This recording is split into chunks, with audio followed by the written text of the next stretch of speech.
নমস্কাৰ বহাগী ধাৰাবাহিকৰ আজি নিশা আহিবলগীয়া 239 নম্বৰ এপিছডৰ প্ৰমো ইতিমধ্যে মুকলি হৈছে।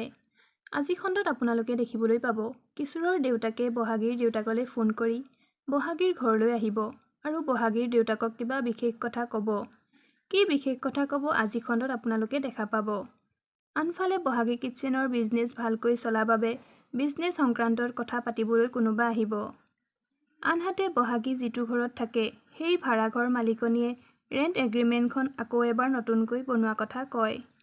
কি উদ্দেশ্যেৰে ভাড়াঘৰ মালিকনীয়ে ৰেণ্ট এগ্ৰিমেণ্টখন পুনৰ নতুন কৰা কথা উল্লেখ কৰিলে এই সকলোবোৰ আজি সন্ধিয়া 6:30 বজাত আৰু পুনৰ সম্প্ৰচাৰ নিশা 9:30 বজাত দেখিবলৈ পাব।